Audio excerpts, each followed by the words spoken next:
Podcast listeners, it helps us out a lot when you subscribe to our podcast on Patreon.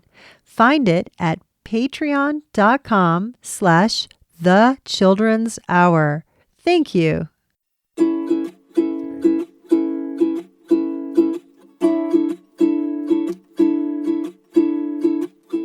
Why is the sun so smart? I don't know why. Because it has over 5,000 degrees. It's time for the Children's Hour, Kids Public Radio.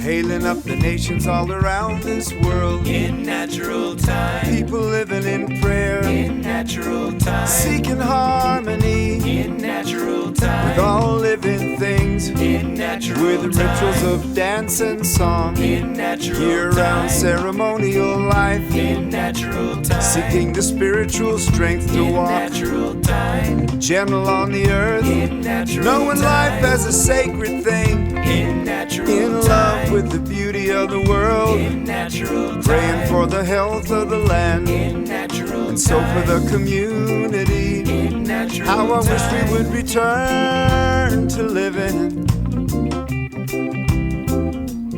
in a more natural time. I wish we would return to living people in natural time. How I wish we would return to living in natural time, in a more natural time.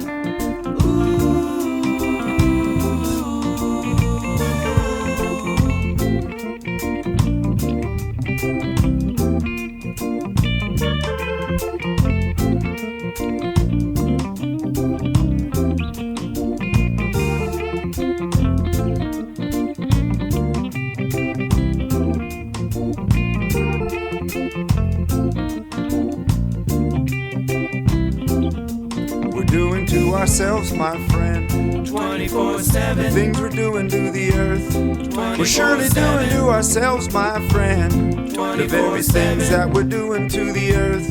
24/7. Yes, these are the facts of life. Our health depends upon the health of the earth. 24/7.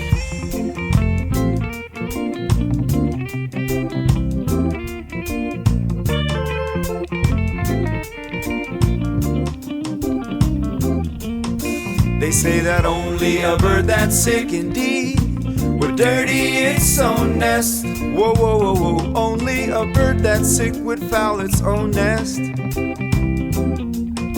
They say that only a bird that's sick indeed would dirty its own nest. Whoa, whoa, whoa, whoa. Only a bird that's sick would spoil its own nest.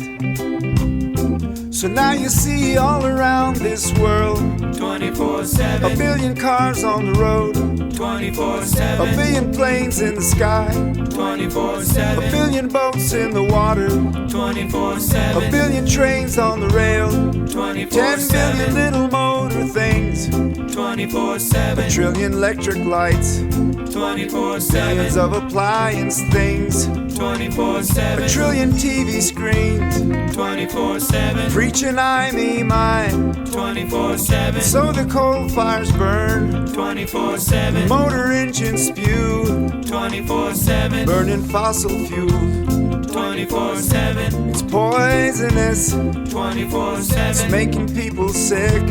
24/7. It's in the air we breathe, 24/7. it's in the food and water. 24/7. It's a little insane. 24/7. They say that only a bird that's sick indeed would dirty its own nest. The beginning of health, my friend, my friend, is knowing the sickness. The beginning of health, my friend, my friend, is knowing that you're sick. The beginning of health, my friend. My friend. My friend is naming the sickness. The beginning of health, my friend. My friend. My friend is naming the disease. It's 24/7. 24/7. It's a sickness, y'all. 24/7. How I wish we would return to living in natural time.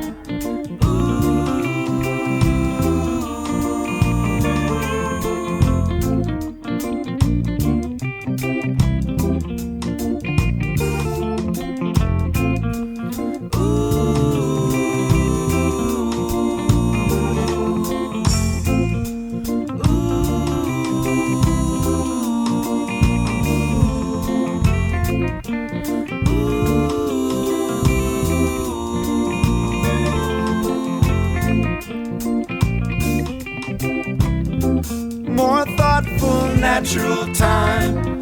Intelligent, natural time. Realistic, natural time. More mystic, natural time. More healthy, natural time. More enjoyable, natural time. More family time. In natural time. More time for friends. In natural time. More time alone. In natural time. More time to pray. I'm looking up to the nations all around this world. In natural time. People living in prayer. In natural time. Seeking harmony In natural time. with all living things. In natural I time. wish we could return. Wagogo. Wagogo is an Albuquerque band, and they're here on the Children's Hour. You just heard Natural Time. It was a single. Well, hello. This is Katie Stone, and I am here on the Children's Hour with all kinds of wonderful people, including, let's say hello to everyone. Hello, everyone. Hi. How's everybody doing? Good? All right. Feeling good. Feeling kind of groovy? Feeling kind of mean? Yeah, no, not mean. Okay, nobody's feeling mean, but we're all feeling groovy. Well, I'm Katie Stone. Let's start over here. Hello. Hello, it's Zen. Hello, it's Amadeus. Hi, it's Maya. Hey, it's Emma. Hi, it's Daniel. Hi, it's Kayden Kelly. Kayden Kelly is visiting us, and we're going to talk with you more. Well, everyone, I'm really excited about this show today because we're talking about something pretty interesting. We're talking about resilience and adaptation in climate change. And we have a child prodigy in the room. Woohoo! And let's hear it for Kayden. And we're going to talk more with Kayden about that. And he's going to be performing here in New Mexico. We're going to find out about that. But let's start over here and say, any news in the studio? Anything? Anybody? Yeah. I got into college Woohoo! a few months ago, but I haven't been here, so that's the thing. That's fantastic. I'm so happy for you. Yes, Maya. In 2 weeks, it's my birthday. 2 weeks, it's her birthday. Yay! Special. I love it. I love it. Well, you are listening to the Children's Hour. And any other news? Okay, guys, you always have something. Well, we are going to go to Australia soon. That's to visit a relative, though. Ooh. Ooh, fancy. It's still Australia, though, so. I'd say. Pretty cool. Kangaroos and crocodiles. That's kind of what I think of. Yeah. Yeah, wallabies. Also, Big spiders. venomous spiders, snakes. That's cool, too. Yeah. Yeah. More venomous animals on the face of the planet in Australia than anywhere else in the world, right? As far as I know, yeah. Yeah, well, don't get bit by a spider and come back and tell us all about it. Yeah, and Can any do. other news in the studio? No? Well, you guys, what do you think about resilience? What does that say to you when you hear the word resilient? What does that mean? Anybody? Getting back up again after falling down. Well put. Yeah, and what about adaptation? Yeah. To change with your surroundings. Ooh, I love it. I love it. We've got a smart crew, don't we? It's pretty great. Well, before we get there are a bunch of kids in this world who are extraordinarily talented kids. And we have one of them in the studio with us. And his name's Kayden Kelly. He's from Santa Fe, New Mexico. And when someone is extraordinarily talented, and of course we all have our extraordinary talents, I'm extraordinarily talented at yakking my head off, I guess you could say. Oh, wait. I cannot believe I forgot to introduce my left-hand man. At the board with me is my very first ever kid co-host, not so much of a child. Good morning. It's Evan Molson. Hi, Evan.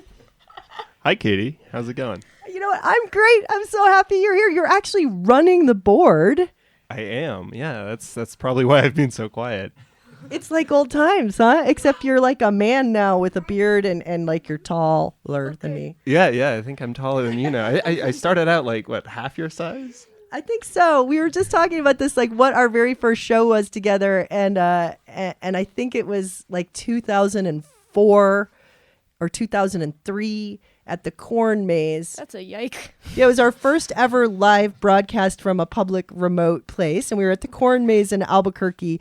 And at that time, when you wanted to remote broadcast on a radio station, you had to set up a 30-foot tall transmitter. And we got I remember that. Do you remember this? And we got Vaguely. We got it all set up in the Corn Maze. And Evan can take it away because we had a little problem in the middle of the Corn Maze. Once we got everything all set up, we were all ready to go. Do you remember what happened? Yeah, so normally, when you're setting up this big transmitter, you've got somewhere and you've got power. Not so much in the middle of a corn maze. So I think the battery that we brought along didn't work, so we ended up running it off of your van, right? Exactly. I had like a Kidmobile van, and we actually had to run the whole show off the car battery of my van. And it was crazy. And we were actually like 3 minutes to broadcast when we figured out we didn't have power. And so it was a super nutty show. But anyway, this is it's a lot easier these days, huh? The transmitter's kind of teeny weeny. And anyway, well, I'm so happy you're back, Evan Molson. And it's great to have you here running the board. It's really helpful. And in the meantime, I wanted to talk a little bit about the child prodigies we're going to be hearing from on the show today. First, we're going to hear from a girl named Angelica Hale. She is a 12-year-old singer-songwriter and actress from Atlanta, Georgia. And she was on America's Got Talent in 2017 and also and then also America's Got Talent, The Champions in 2019. She is the youngest runner-up in the show's history and the only contestant to ever have received 2 golden buzzers. Wow, well, that's pretty big deal. She's been all over the place, but here's something cool about Angelica. She overcame life-threatening double pneumonia when she was only 4 years old. And then that resulted in sepsis, which is this awful thing to get. You get really sick. And multiple organ failure, so much so that her kidneys failed. And her mom donated a kidney to her so she could survive. And indeed, not only did she survive, she thrived. And so we're going to hear a little something from Angelica Hale. And then we're going to talk with our friend Kayden Kelly. Take a listen. This is the Children's Hour.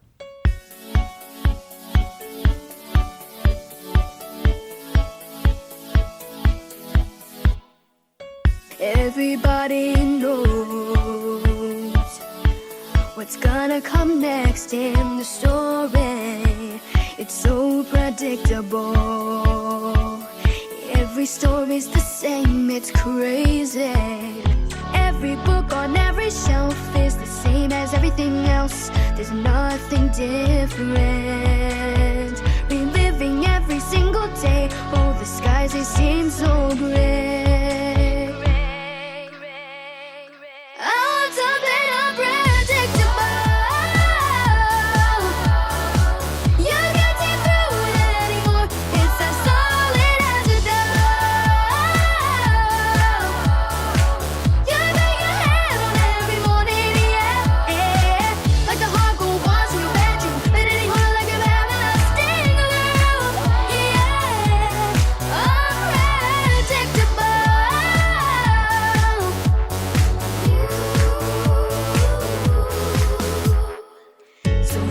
Tell me now, what's so wrong about not knowing how to stop all the catastrophe? It's building higher and higher inside of me. Every step and every move is synchronized with all the glue, deafening to hear. Riding black horses with no wings, oh, what good does that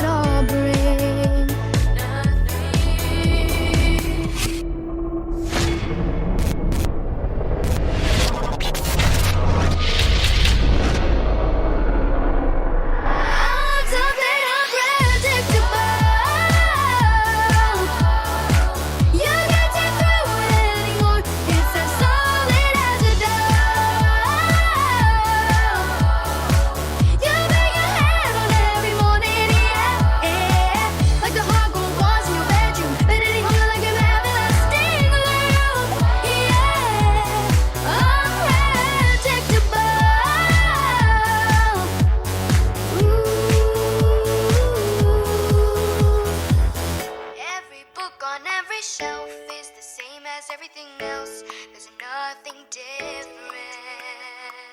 I want something unpredictable.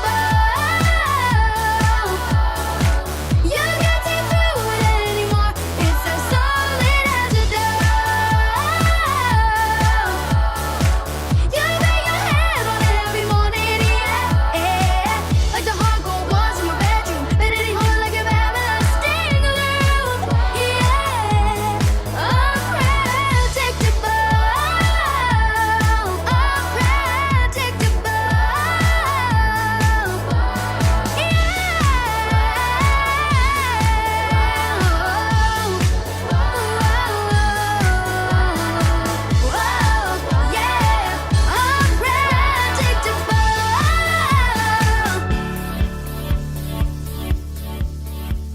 Angelica Hale. Angelica Hale. She's a child prodigy, and that is her song, Unpredictable. And it was actually a music video, and you can Google it and find it. She's Angelica Hale is Hale. You're listening to the Children's Hour, and we're talking a little bit about child prodigies, because in the studio with us is a child prodigy himself. His name is Kayden Kelly. And I guess the reason I'm calling you that, Kayden, and you can come right to your mic over here, Kayden. The reason I'm calling you that is because you're going to be performing a concert at the Lenzik next Saturday. And the Lenzik is going to be having 3 child prodigies, yourself, Angelica Hale, and then also Carolina Protsenko, who I think folks here on different public radio stations have heard before, because I think she's been on like Performance Today. But you are a pianist. Welcome to the Children's Hour. Thank you. So great to have you with us. I guess the very first question off the top of the bat is, What is a child prodigy? Well, generally when I think of a child prodigy, I think of basically a kid who is really good for his age and basically can play as well or better than people that are even adults. Yeah, and you must have to work really hard to be a child prodigy, don't you? Yeah. How much do you practice a day? Well, I try to practice 1 to 3 hours. It depends on what's going on, but yeah. 1 to 3 hours a day? Oh, wow. That's real dedication. And you've just been doing this for years. And do you love it? Do you find like passion in the practice? Is it like a meditation for you, or how does it feel to be you when you're playing? To be playing, I feel very lucky to actually have like what it takes, you know. So I feel really lucky when I'm practicing, and I also enjoy it a lot. That's so great. Yeah. Do you have any advice to people who are just starting to learn how to do the piano? Yeah. Well, definitely. My advice is that you should definitely enjoy playing, and you should definitely give some dedication into it.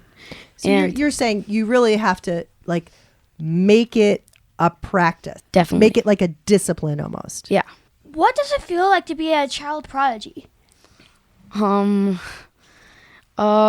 feels good. I mean, it's hard. Like, you have to really definitely have serious dedication. I want to play something so that our audience can hear what you sound like. And but first, we're going to have to take a little break. We're going to come back to you, Kayden. But first, we're going to get to Carolina Protsenko. And I want to play her piece because she's got a piece that's just, you know, pretty astounding too, just like yours. But we're going to come back to you. We're going to hear Kayden Kelly in just a minute. You are tuned to the Children's Hour.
Children's Hour is produced by the Children's Hour Incorporated, a New Mexico nonprofit dedicated to producing high-quality kids public radio. Support is provided by listeners just like you. Find out more at childrenshour.org.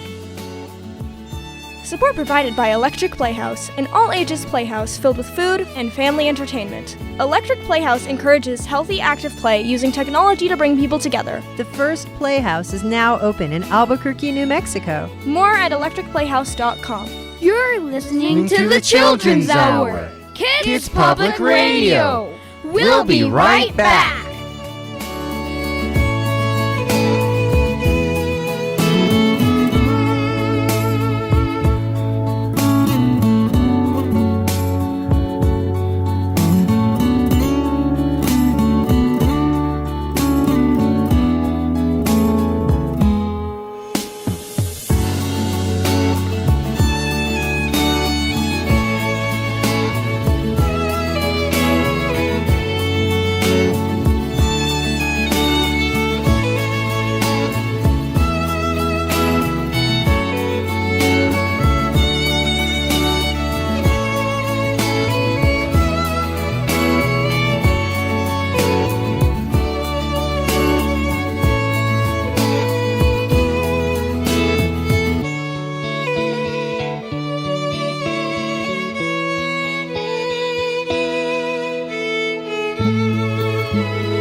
In the background, you're hearing Kayden Kelly.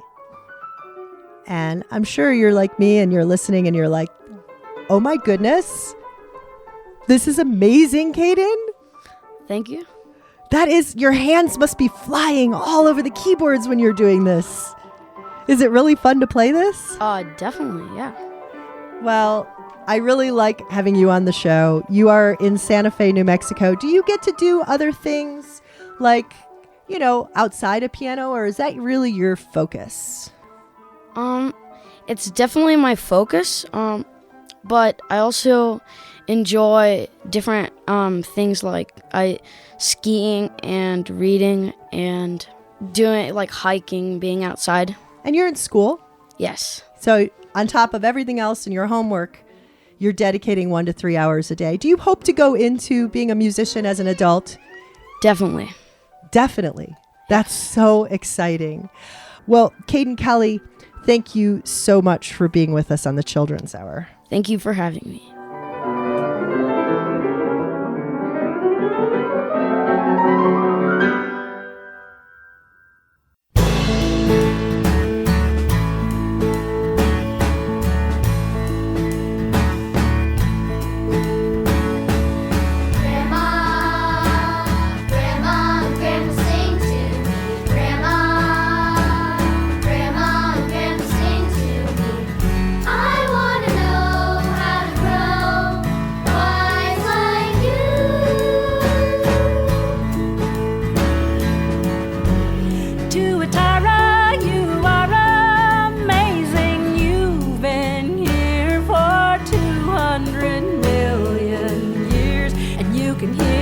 Without an ear, you've got 3 eyes. If we sit at your knee, will you tell us a story or two?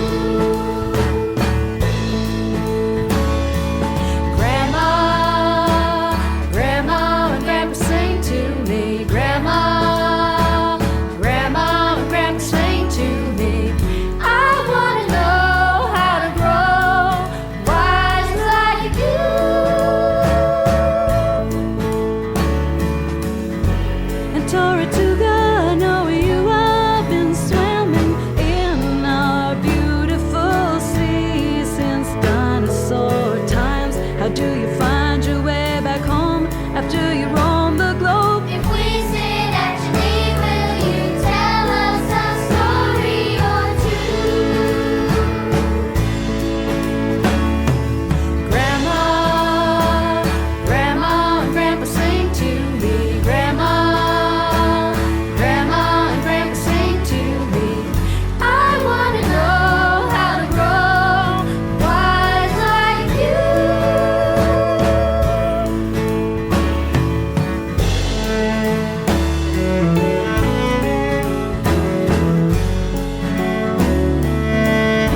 Laura Love, Dar Williams, and the Missoula Coyote Choir from a CD called Ask the Planet right here on the Children's Hour.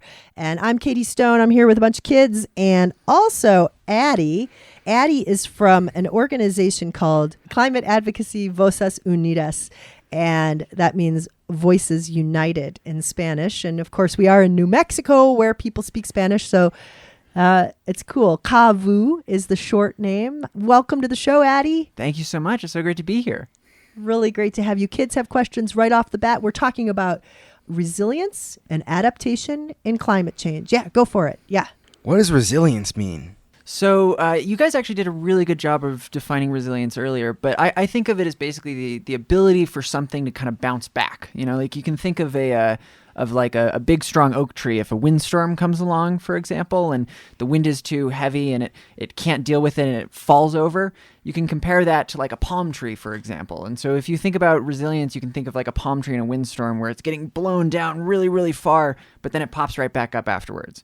So resilience, like in kind of in human communities and in personal stories is kind of this ability to come back. Angelica Hale's story that you told earlier is another great example of resilience. You mean like she got super sick, almost died, her mom donated a kidney, now she's alive and she's a child prodigy. This is like a classic resilience story, isn't it? And so when we think about climate resilience specifically, it's applying that model of bouncing back to natural disasters and disruptions caused by climate change, like wildfires or floods or that sort of thing. How would you explain adaptation?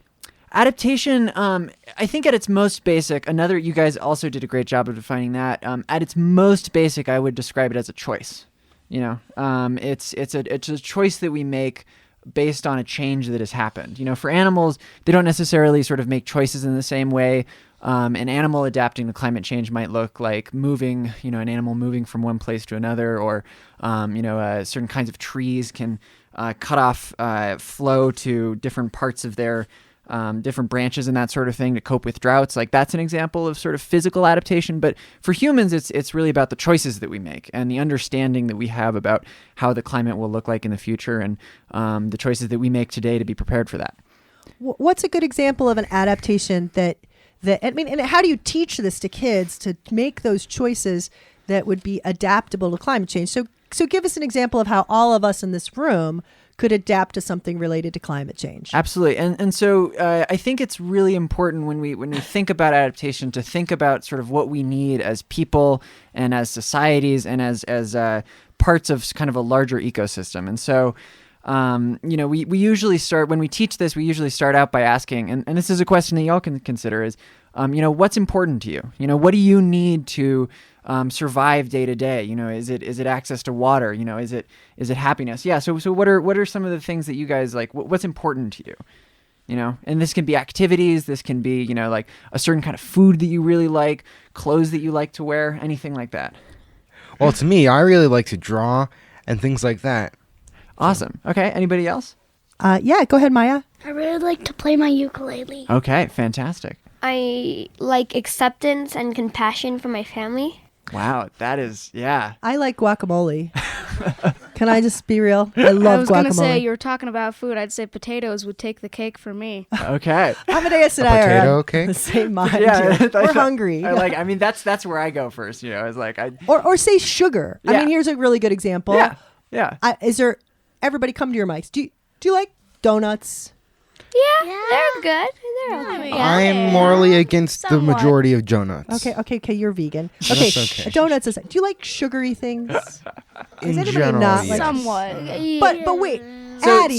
So the reason that I prompt this question is because and honestly these are all relevant answers because the interesting thing about climate change is because it's sort of this systemic phenomenon, it affects everything in different ways, and there's sort of you can find ways in which that your love of drawing may intersect with climate impacts in some way, and how ensuring access to avocados for guacamole may be something that you want to think about in the context of sort of a changing climate. And so that's why we sort of start with this question of what is your personal ecosystem, where is your place within the larger fabric of human and natural systems that exist. And And so that's kind of step one of the adaptation process. But I mean, to get to sort of, what it looks like in practice, maybe it's growing an avocado tree if you're really really concerned about having guacamole I would all the love time. to grow an avocado tree. Yeah. All you people who can grow avocado trees, you are so lucky. But that's not very realistic. I mean, maybe more realistic is that we stop, if avocados take a lot of carbon to get to us, in other words, you have to drive a lot of trucks and they come from a long way away. I mean, wouldn't a better adaptation for me to get over my love of guacamole and only eat it when I'm in Mexico or somewhere where the avocados grow? You bring up a really sort of interesting nexus, I would say, which is there's essentially two different primary methods, two responses to kind of the climate problem, and that is that on the first hand. On the one hand is mitigation, and so that's reducing the carbon footprint. That's sort of not driving trucks as much, finding locally sourced food. Okay, you said nexus, and I just don't know what that means. Nexus, so intersection, like where two things come together. Okay. Yeah, and so the two things in this case are our desire to reduce the amount of greenhouse gases in the atmosphere in order to reduce the amount of warming that's happening, and then also sort of our desire to understand and cope with the impacts of a warming climate. And so that's the nexus, the intersection that I'm talking about, where we have to think about both things when we're sort of making these adaptation choices. And the best kinds of adaptation are things that do a good job of both mitigating and adapting. And so like, for example, having a solar powered microgrid on your house is awesome because it allows you to reduce the amount of carbon footprint that you're using. Oh, and do you have one here? Well, you know what? We're all smiling at each other because this is a solar powered studio. Oh, absolutely. 100% sun energy is what's being used for our voices to go out over the airwaves. Yeah. This is 100% captured sun energy. And so that's fantastic too. And is this also south facing? So is it passively? Yes, we are south facing. So we have for folks who are not able to see us, which is everyone in the listening area, we're facing a wall of windows right now that are south facing, and those are passive solar. So here in the winter, the sun makes it nice and warm in here. And that was an adaptation we made when building this building. Yeah, and it's great because it was both an adaptation because you don't need solar, or you don't need sort of the grid to heat this place, and even if the power went out throughout the rest of New Mexico, you would still be able to broadcast because because we have batteries. Yeah, because you have batteries and solar power, and so you're resilient in that way. But you're also reducing the amount of sort of carbon.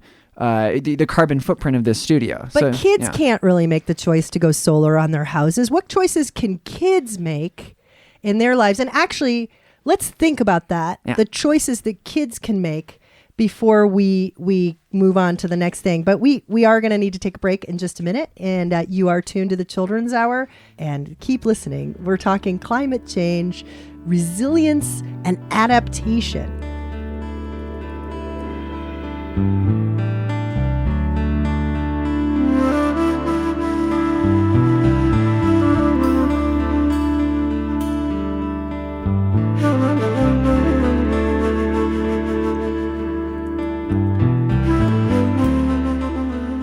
The Children's Hour is produced by the Children's Hour Incorporated, a nonprofit dedicated to producing high-quality kids public radio. You can find out more at childrenshour.org. Meow Wolf is a proud supporter of the Children's Hour. Meow Wolf creates immersive experiences that transport audiences of all ages into kaleidoscopic realms of story and exploration. meowwolf.com.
You're listening to the Children's Hour, and welcome back from the break.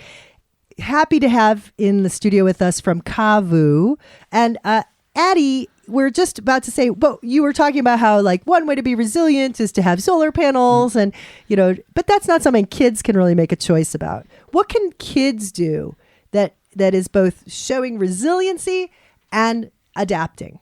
So I would say, the first step is just to understand the impacts, and so for New Mexico, that includes things like drought, things like, more increased wildfires, heavier rain events, and then sort of make, think about, you can think about it at a local scale. And so some examples of ways to do that is, we're dealing with sort of an increasingly harsh environment for pollinators, so you can plant pollinator gardens. You can just go out. Bees, yeah. And dragonflies. Yeah, exactly. Yeah. And so you can plant plant plants that they like. You can create little, seed balls of mud and then, toss mud and important seeds and, toss them places where they can grow and that sort of thing. You can you can figure out where water moves in the places that you like to hang out, whether that's your backyard or a local park, and make little rock dams so that the water slows down and has a chance to infiltrate and doesn't just scour soil. There's all sorts of little things that you can do with the land, but then also with your sort of personal habits and have a talk with your neighbors about what do we do if like a wildfire comes into town, there's an elderly person down the street, maybe we talk to the neighbor with a truck and they have a plan to help that person out, that sort of thing. So it's a lot about getting engaged in the community, and by community I both mean sort of the human communities that we live in, but then also sort of the larger natural communities. And the first step for that is just understanding what the future is going to look like for those communities. Wow. And it's different all over the country. I mean, here in New Mexico, we worry about drought, but somewhere in the East Coast, they might be worrying about floods, and they might hear this and be like, I do not want to dam the water so it stays. I want the water to go away. And so it really depends on where you live, right? It's very local. And I will actually say that we also think about flooding too out here, just because of changing precipitation patterns and that sort of thing. But yeah, it's very local, and that's why I think sort of the climate crisis in a lot of ways presents an opportunity to look at the things that we take for granted all the time and figure out how we protect them and keep them around and make them healthier, and whether that's our neighborhood or our house or the plants in our backyard and the birds and the animals that move through it, or if that's the earth as a whole. For folks to learn more about what you do and what CAVU is, can you give us your website? Absolutely. www.cavu.org/CIC. That's CAVU. Yes. And we have an ongoing kind of a climate adaptation video challenge for students to participate in. It happens every fall, and I encourage people to go to cavu.org/CIC in order to find out more about that. And those are kids' ideas. For kids can present a video about their ideas for, you're not necessarily solving the climate crisis, but finding ways to adapt. Yeah, and be resilient. Yeah, absolutely. And be strong through what's about to, what's coming down the pike for kids. Because it's very different from when I'm a lot older than all these kids. And when I was growing up, we were not told about climate change. It was not something that kids really understood or knew. We just knew that animals were disappearing, and we knew about endangered species, but we didn't really understand the change in climate. And one kid out there in the world has made a huge difference in trying to make kids understand. Can you think who I'm talking about? One kid in the world has decided it's her mission that kids and everyone understand climate change. Would that be Greta Thunberg? Yes, Greta name? Thunberg. Yes, Greta Thunberg. And in fact, we have some words from her coming up in just a minute. Thank you, Addie, for being with us from CAVU. We really appreciate you being with us on the Children's Hour. Thank you, Addie. Thank you.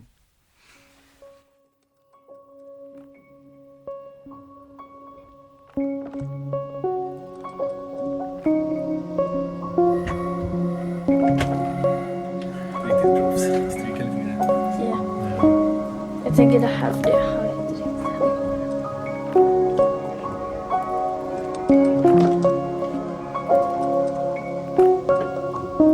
We are right now in the beginning of a climate and ecological crisis. And we need to call it what it is. An emergency. We must acknowledge that we do not have the situation under control and that we don't have all the solutions yet. Unless those solutions mean that we simply stop doing certain things. We must admit that we are losing this battle. We have to acknowledge that the older generations have failed. All political movements in their present form have failed. But Homo sapiens have not yet failed.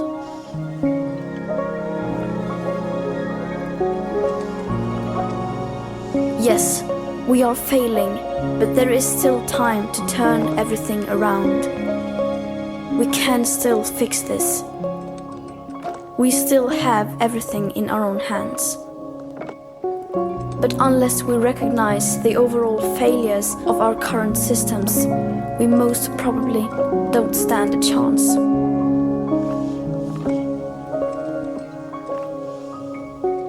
We are facing a disaster of unspoken sufferings for enormous amounts of people. And now is not the time for speaking politely or focusing on what we can or cannot say. Now is the time to speak clearly. Solving the climate crisis is the greatest and most complex challenge that Homo sapiens have ever faced. The main solution, however, is so simple that even a small child can understand it. We have to stop our emissions of greenhouse gases. And either we do that or we don't. You say that nothing in life is black or white, but that is a lie. A very dangerous lie. Either we prevent a 1.5 degree of warming or we don't. Either we avoid setting off that irreversible chain reaction beyond human control, or we don't. Either we choose to go on as our civilization, or we don't. That is as black or white as it gets. Because there are no gray areas when it comes to survival.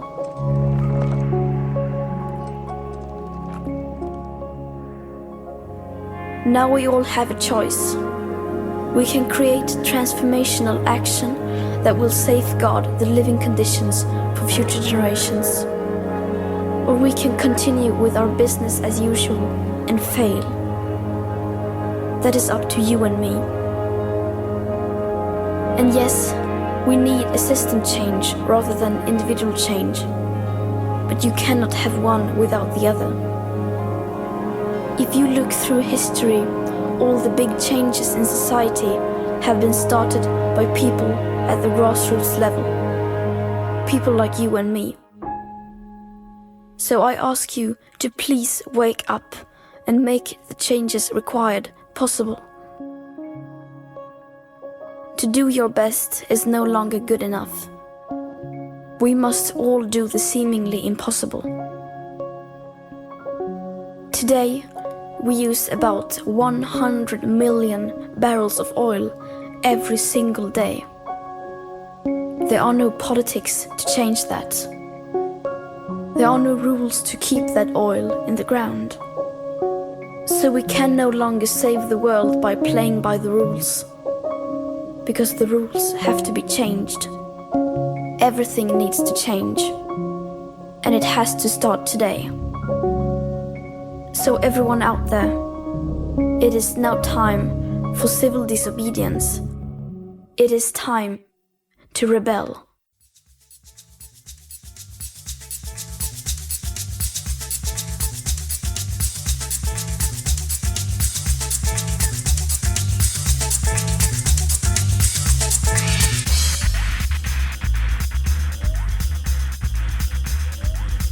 The Children's Hour is written and produced by Katie Stone, with production help from Marcy Cravonen.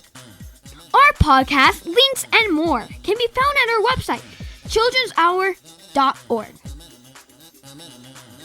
Always great to have you with us on the show. You can find out so much more about us at childrenshour.org. But in the meantime, we're going to be playing a little bit of this from a Puerto Rican performer named Taina Asili.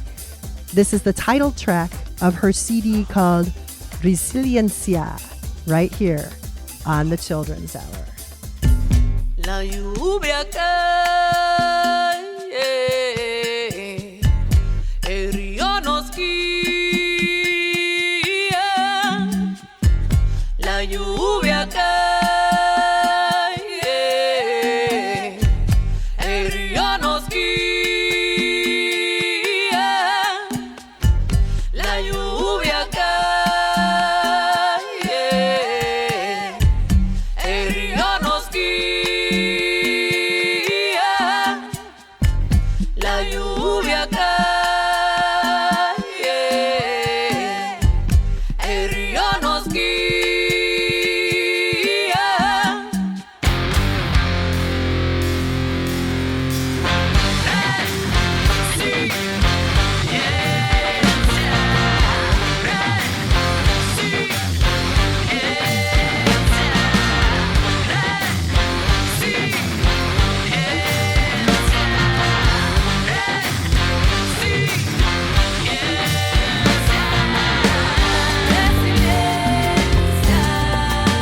Ahora que el sol regresa, resiliencia,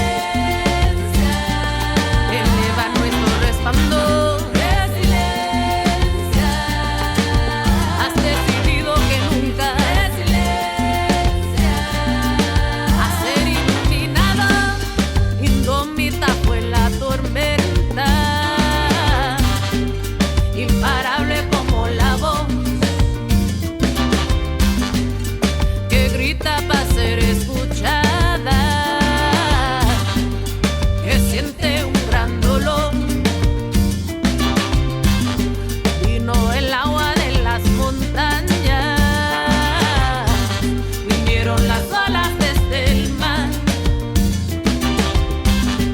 vino la fuerza y el coraje, sembrando comunidad.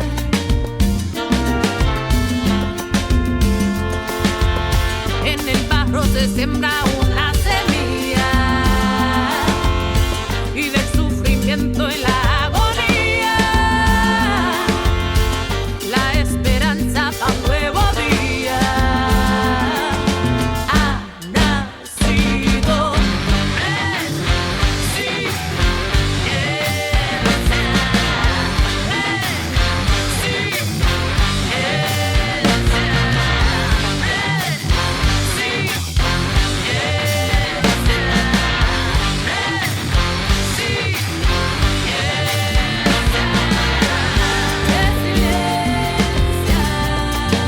Ahora que el sol regresa, resiliencia, eleva nuestro resplandor. Resiliencia, has decidido que nunca. Resiliencia, a ser iluminado, la fuerza se ha transformado. Muy adentro la he de crear, construyendo nuevos recursos y nueva posibilidad. El amor de los antepasados está vivo en la tierra para guiarnos y recordarnos que tenemos la capacidad. En el barro se siembra una semilla, y del sufrimiento y la agonía,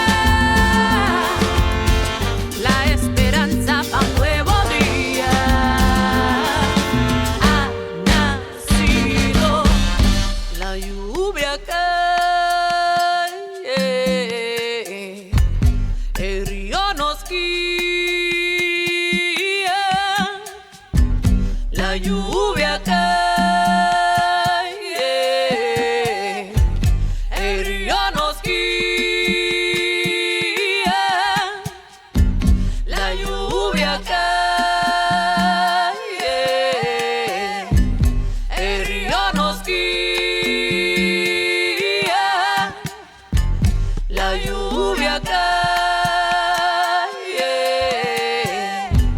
el río nos guía.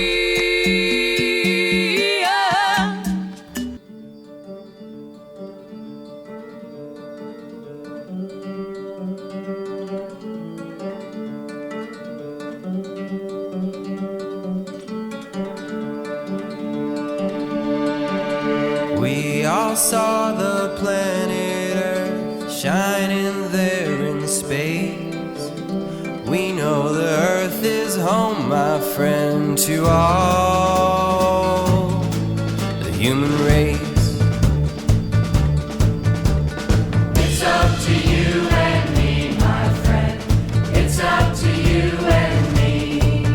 If there's ever to be any peace on earth, it's up to you and me. We can learn to love, my friend. Earth's our only school. We have the chance to start today and live the golden rule. It's up to you and me, my friend. It's up to you and me. If there's ever to be any peace on earth, it's up to you and me. What we do speaks so much more than all the words we say. Learning to act with love will help us live a better way.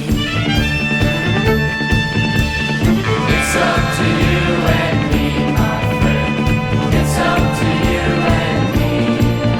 If there's ever to be any peace on earth, it's up to you and me. We want to change the world. It can only be if you begin by changing you and I by changing me.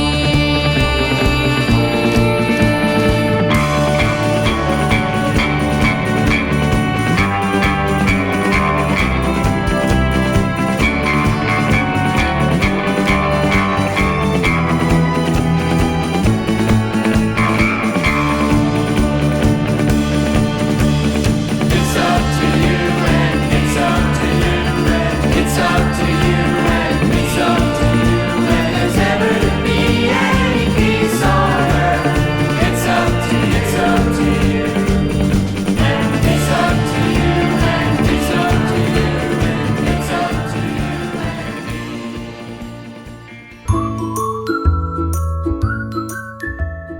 The Children's Hour is produced by the Children's Hour Incorporated, a New Mexico nonprofit dedicated to producing high-quality kids public radio. You can find out more about us at childrenshour.org. Support for the program is provided by the County of Bernalillo, New Mexico, bernco.gov. Support also provided by the City of Albuquerque. We are one Albuquerque. We also had support from the Infinite Gesture Fund at the Albuquerque Community Foundation. Find our podcasts, links to our social media feeds, and so much more, including how to contact us at childrenshour.org. Our theme music was written by C.K. Barlow. Thanks for listening to another edition of The Children's Hour, Kids Public Radio. I love the Children's Hour.